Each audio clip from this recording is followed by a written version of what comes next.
This is The Listening Tube.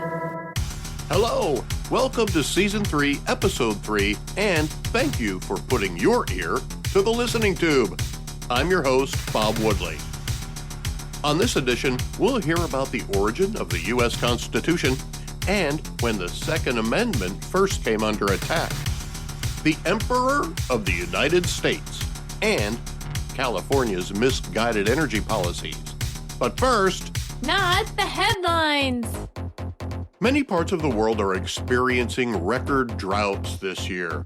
Asia, Europe, America are all drier than we would hope. Even where I live, there's plenty of water right now, but there has been a decline in rainfall this summer, as my wife's flower gardens would demonstrate.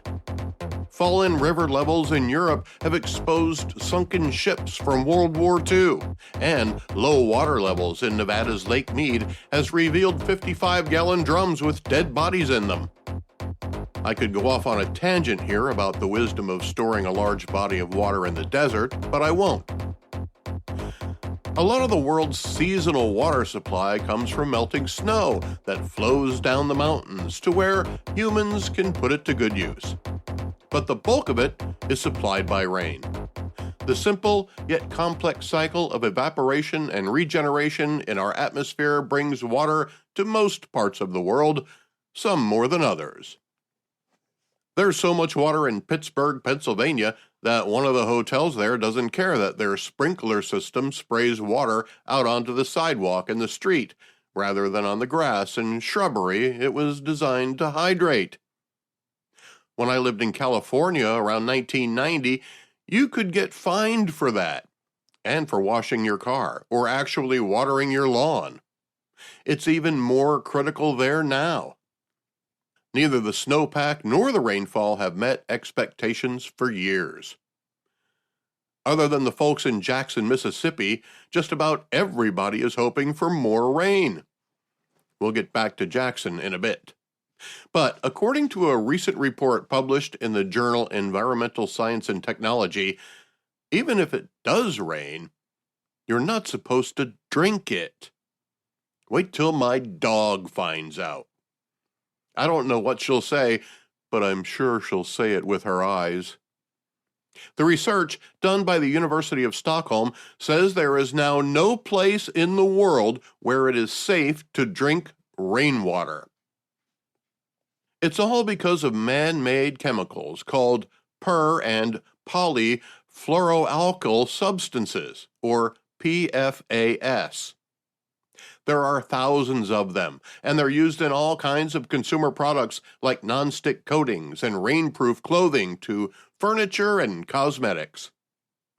Because of these chemicals, it is no longer advisable to tilt your head back and stick out your tongue when it rains. I'm guessing the same would be advisable when it comes to snowflakes, where applicable. Even the South Pole is contaminated because of the process of evaporation and replenishment carried on by our atmosphere. Obviously, you're not going to die because you drank the water that accumulated in your rain gauge, but the long-term effects have been amplified recently, and the cumulative effect has increased in a short period of time. Several countries have updated their recommendations for the absorption of these man-made substances, and now the amounts we find in our environment exceed allowable levels, which are based on long-term effects. Mother Nature has done a really good job of protecting us from our own mistakes when it comes to pollution. But PFAS are referred to as forever chemicals, which don't disintegrate like most of our garbage. The study recommends that because of the poor reversibility of the effects of these chemicals, it is vitally important to rapidly restrict their use. They didn't say how rapidly, but here's how I see it. Right now, the James Webb Space Telescope is out there making new discoveries about the universe. Part of its mission is to analyze, as best it can, the atmospheres of exoplanets, or planets outside our solar system. We want to know if there is another place out there that has an atmosphere that can support life. Even better, one that can support our life. If we were able to find an oasis out there in the vastness of space, we would have a global goal to someday get there. But first, we need to find out as much as we can about the environment and its oxygen supply and what resources might be there. We have to determine if that atmosphere can poison us if we try to breathe it in.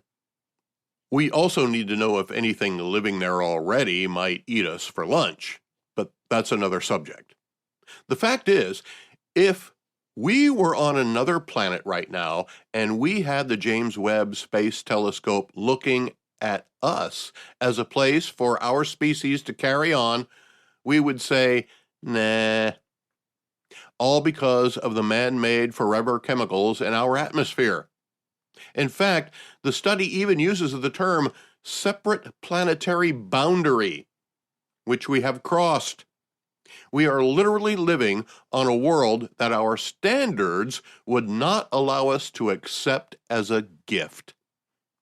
We only have ourselves to thank.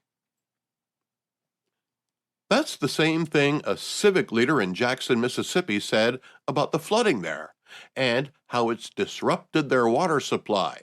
But she didn't use those exact words. In an interview with HLN's Susan Hendricks, the executive director of the Mississippi Black Women's Roundtable, Cassandra Welchlin, blames the water woes in Jackson on structural racism.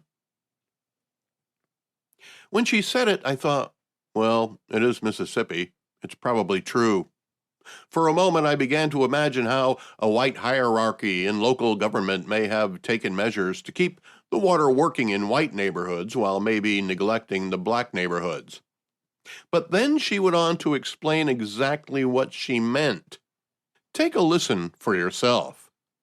I guess my question is, why is this still happening? It's been going on for years. I really have to. This is definitely bigger than just a water crisis. I look at this as structural racism. That is just, rippled our state, our cities for decades. So it's definitely bigger than water. When we're talking about the disinvestment in a city where, white flight has taken place and has taken place over decades, leaving the tax base, leaving us without a tax base, and our government has not put those resources here. And you're talking about not just having the infrastructure. When you don't have the infrastructure, you don't have the businesses to come in so that people can get higher paying jobs. We have a healthcare crisis right now where Mississippi has the highest maternal mortality rate, and yet our governor also did not pass postpartum. Didn't extend Medicaid 12 months postpartum. He sent back federal dollars for the rental assistance program. Well, right now, I think we need that. And so this goes beyond just the water crisis. Absolutely. It is racism at its best. Absolutely.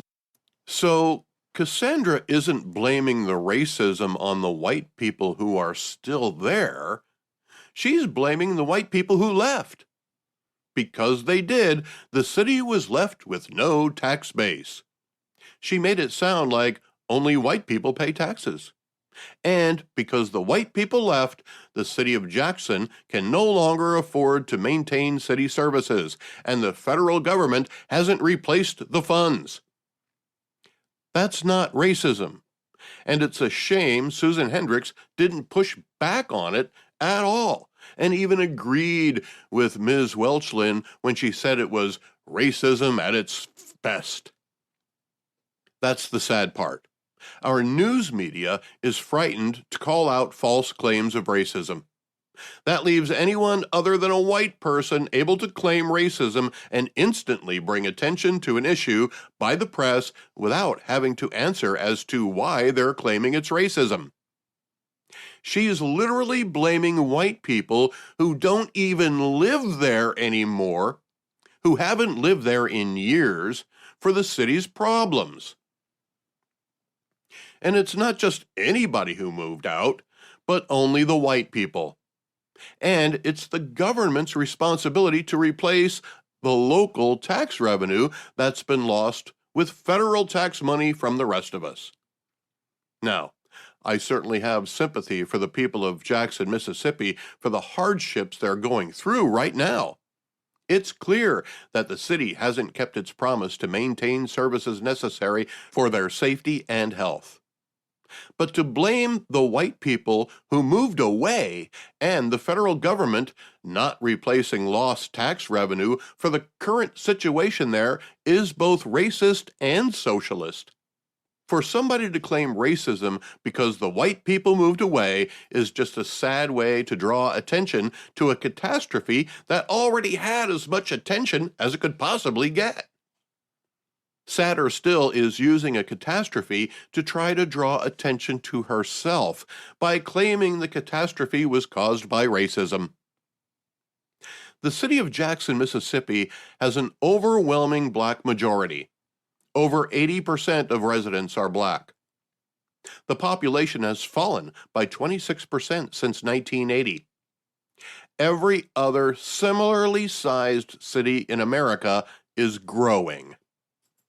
Just over 12% of residents are over retirement age, and just over 20% work for the government.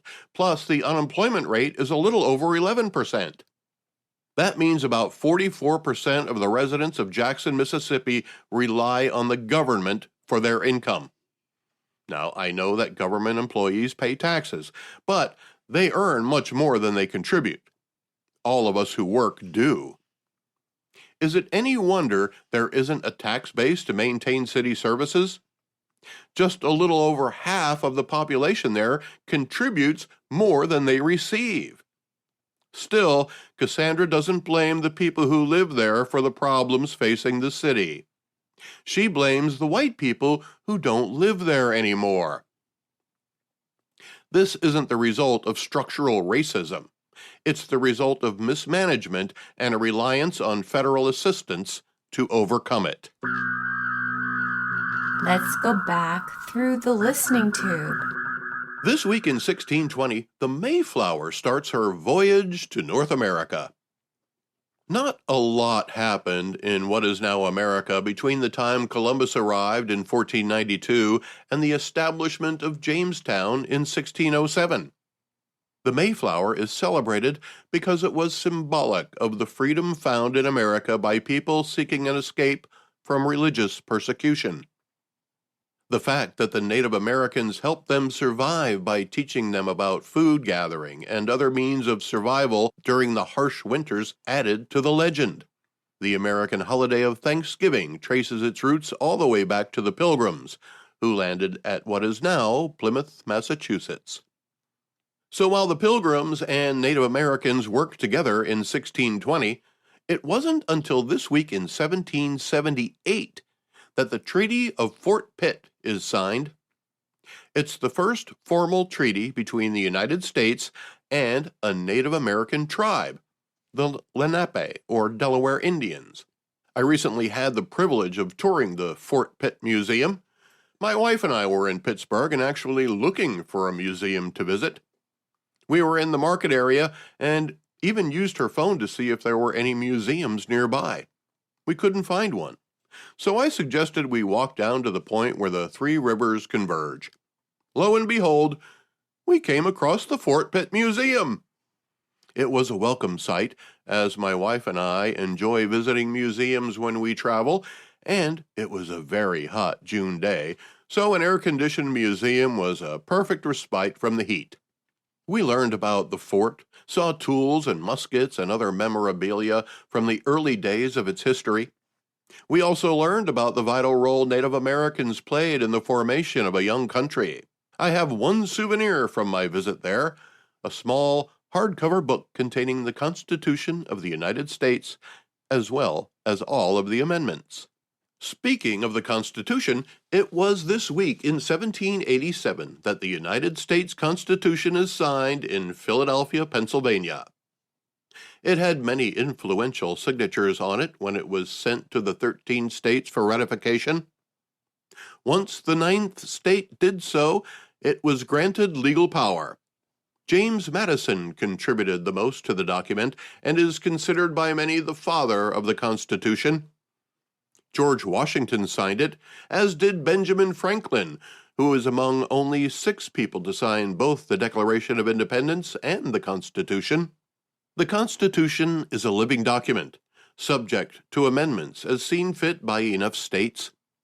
The length of time the Constitution has been guiding American society is impressive. The 27th Amendment is the last, added in 1992. It covers the salaries paid to members of Congress. It was sent to the states for ratification on September 25th, 1789. It took a mere 202 years to be ratified.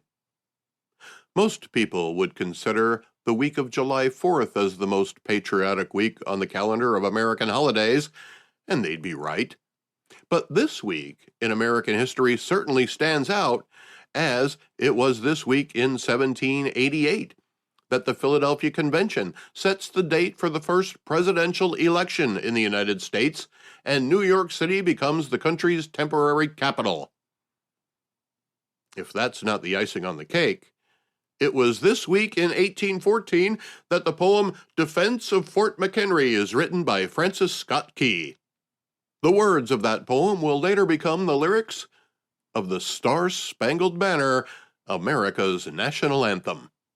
A can of worms were about to be opened this week in 1835, because that's when the HMS Beagle, with Charles Darwin aboard, reaches the Galapagos Islands.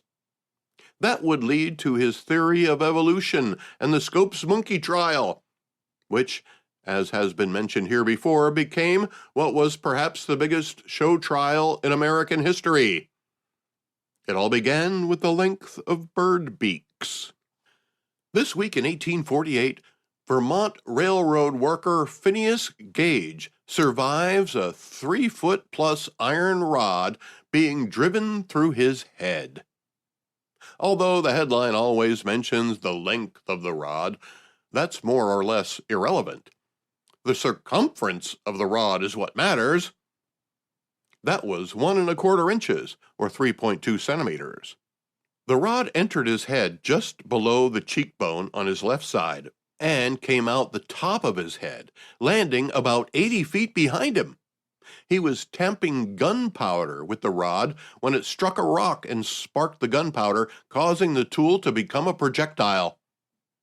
Much to everyone's surprise, he survived. Not only that, he seemed perfectly normal.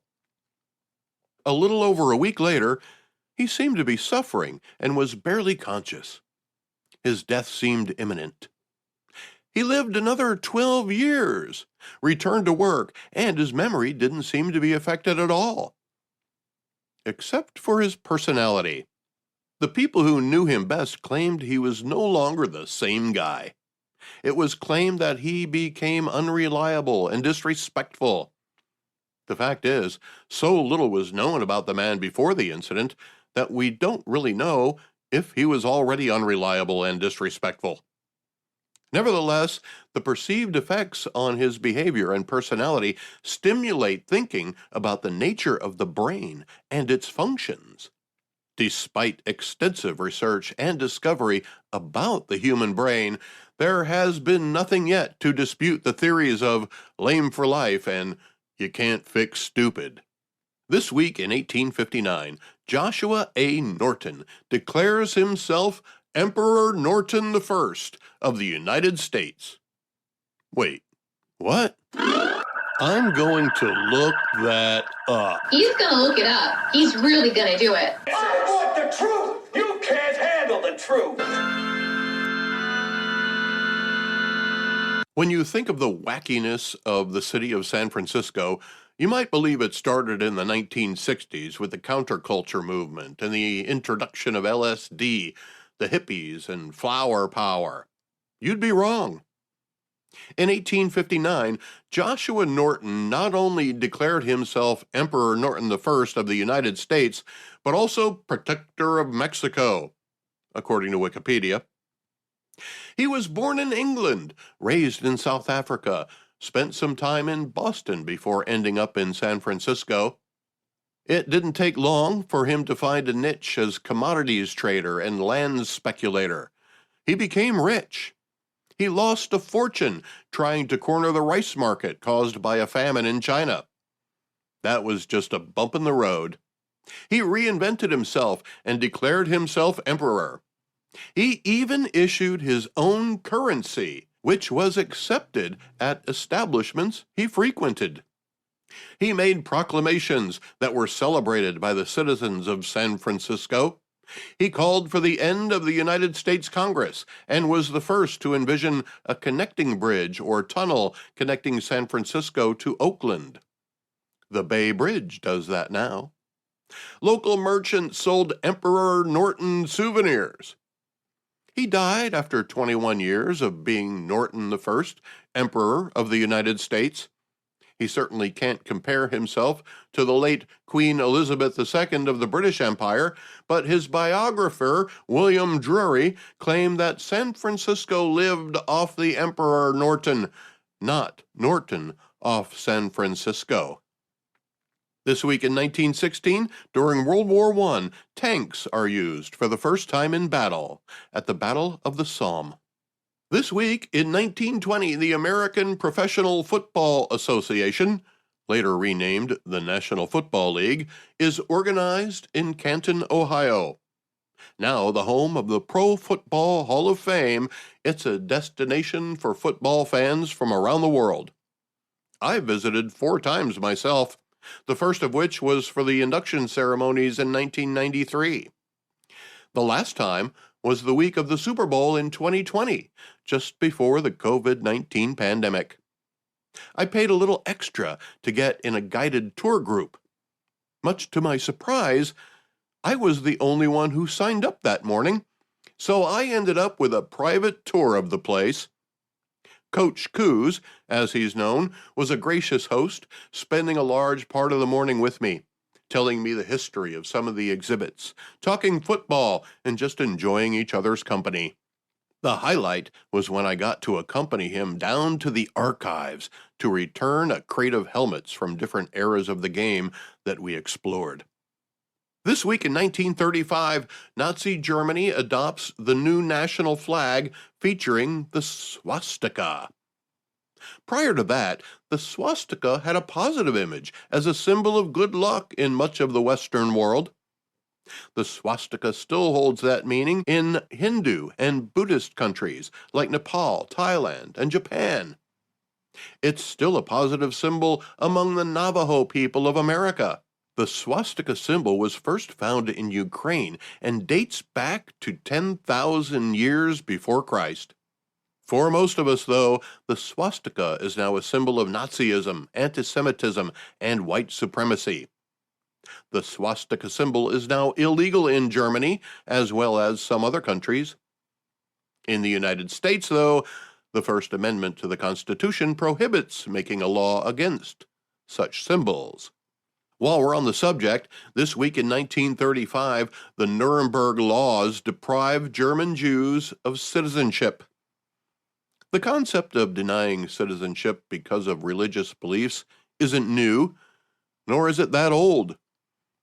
The book Dianetics by L. Ron Hubbard, which is the foundation of the Church of Scientology, also suggests that people who don't adhere to the practice and become clear according to Scientology methods should also be deprived of citizenship.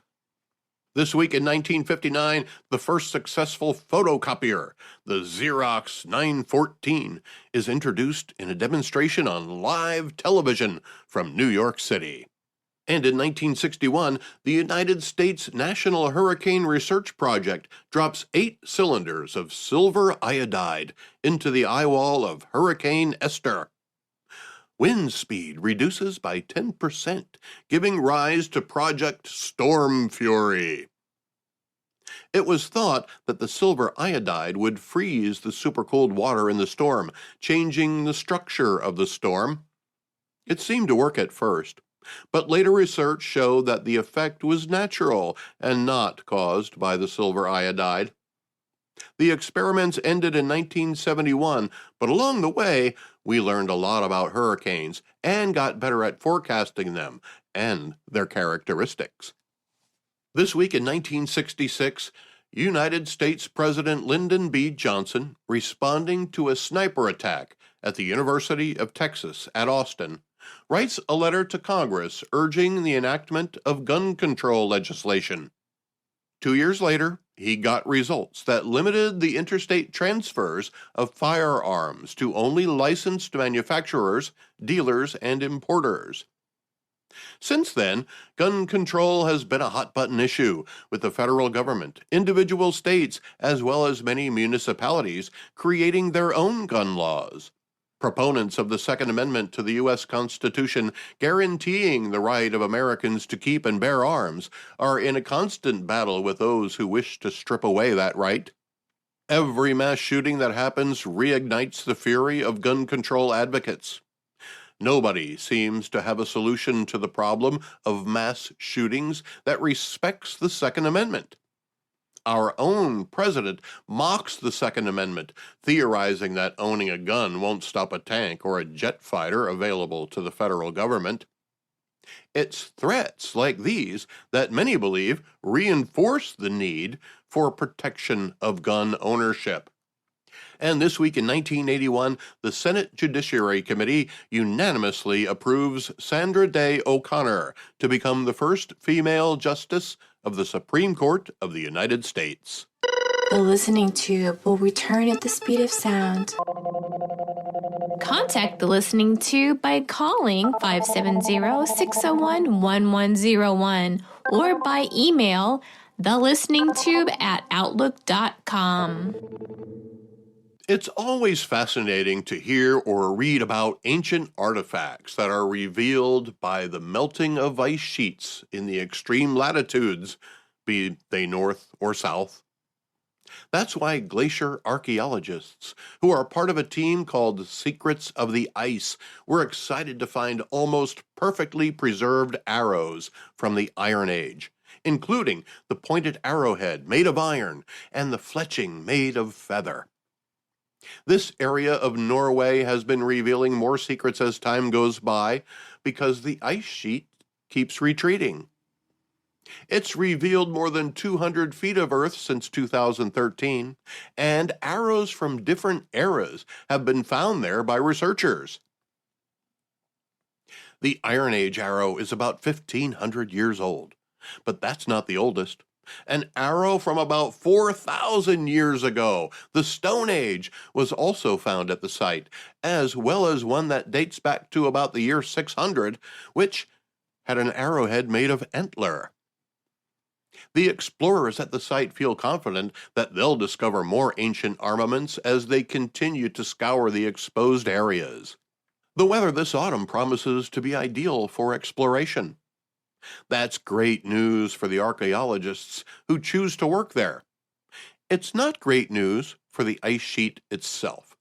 It's been retreating for years now, revealing artifacts deposited there over the millennia. Climate watchers see that as a sign that the planet is warming and that it is the habits of mankind that are causing the Earth to warm. I don't doubt that our use of fossil fuels and the burning of wood in fireplaces and campsites, as well as the gas expelled from cows, has a negative effect on our environment and atmosphere. Every little bit is another hurdle Mother Earth needs to overcome to keep us alive. She's been doing a fantastic job of it for longer than we can remember, having sustained millions of life forms throughout the existence of our solar system. There are scientists and regular people who believe that melting ice sheets and other glaciers is a sign that we're doing something wrong, and if we don't change our ways, we'll ruin the planet forever. Now, I'm not a scientist of any type, nor am I remotely qualified to form a theory of what might happen in the future. But these discoveries of ancient arrows from a vast period of time would seem to indicate that there was no ice there when these artifacts were dropped. These arrows weren't found in various levels of an ice sheet, they were found on the ground. That would indicate that for thousands of years, there wasn't any ice sheet there.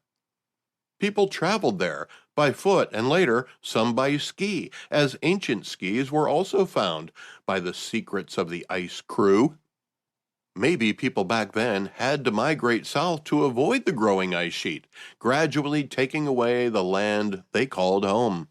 There's only so much moisture in our little bubble of an atmosphere, so as the ice sheets grew, did the ocean levels fall? Because right now, our concern is that as the ice sheets melt, ocean levels will rise. So the opposite must be true. For thousands of years, the Earth that is now being exposed by dissolving ice had no ice at all, as has been demonstrated by the discovery of the arrows. Perhaps there was ice there before, and the ice melted, lowering the arrows to the surface.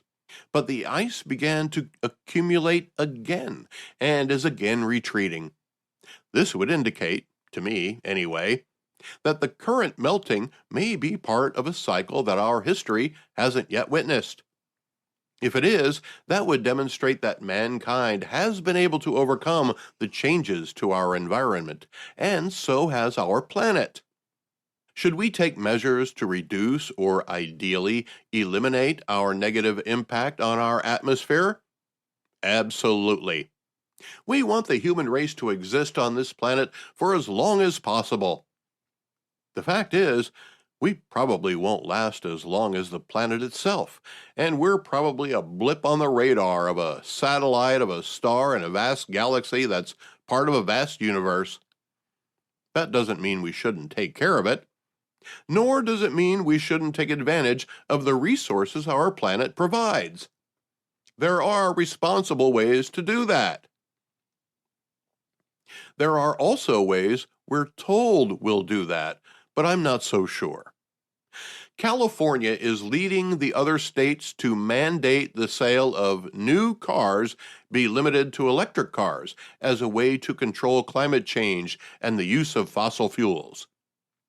At the same time, much of our electricity is generated by fossil fuels. As great as it would be to be able to power everything with wind and sunshine, we really haven't mastered that yet. If we could just turn on a fan instead of an air conditioner, that would make a big difference, but it doesn't work that way. We need to consume fuel to live. We've figured out how to create fuel in many different ways from many different sources. We've figured out how to use our sources of fuel more efficiently and educated ourselves over decades of school children to be more aware of energy consumption and waste. We've done a great job at it as a society, and for some reason, we're still not up to the standards we demand of ourselves. As a response, the United States government takes it upon itself to regulate which types of our resources are more readily available to us. They minimize the supply of one energy source to promote another, claiming it's the right thing to do for the environment. My question is, why does our government even have a say in what power sources we use? Why can't we continue to use the power sources we have available to us? Are electric cars really the best course of action? They're still powered by the fossil fuel it takes to generate the electricity. And of all the states to mandate electric cars, California should probably be the last. California can't generate enough electricity to supply day-to-day needs as it is. The current heat wave there demonstrated as much. Citizens were told to not run their air conditioners between certain times of the day. They were told to not charge their electric cars during certain times of the day. California will force its citizens to buy an inferior product that's less reliable while the infrastructure can't support the number of electric cars already on the road. So where does California's electricity come from? About 37% comes from natural gas-fired power plants in the state.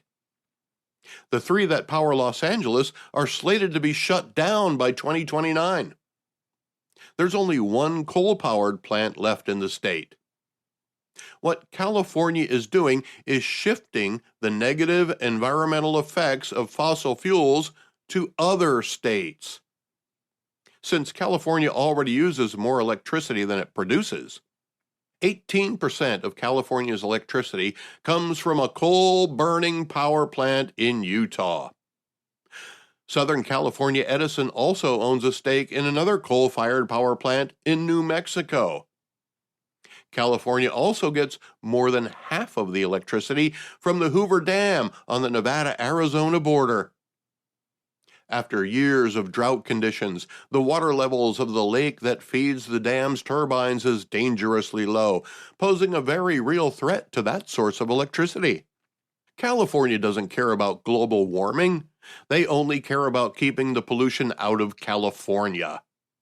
Mandating electric cars won't do anything to reduce global warming. It just shifts the blame away from California. It's a token measure made to make themselves feel good. Until other industrial nations do more to reduce pollution, shifting the pollution from California to other states doesn't accomplish anything. So while retreating ice sheets continue to reveal ancient weapons showing that there was a time when there was no ice there, we may have to accept that the Earth has its own warming and cooling cycles, and humans need to adjust to them, not try to stop them. We'd like to think we can control everything, but we can't. Is reducing pollution a worthy goal? Of course it is. We've done a great job of decreasing the amount of pollution we create, and at the same time have created new forms of pollution like PFAS. But thinking our token measures will somehow affect the long-term plans of our planet is a folly.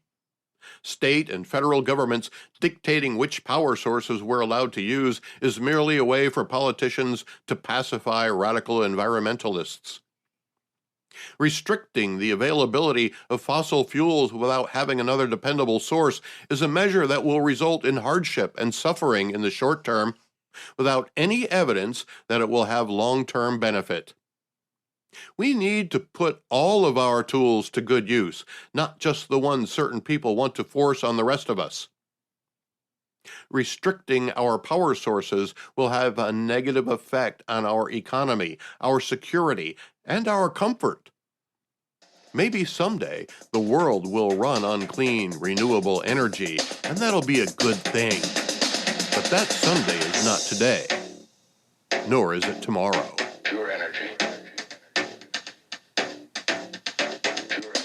The Listening Tube is written and produced by yours truly. Copyright 2022. Thank you for putting your ear to the Listening Tube. I'm your host, Bob Woodley, for Thou ad Infinitum.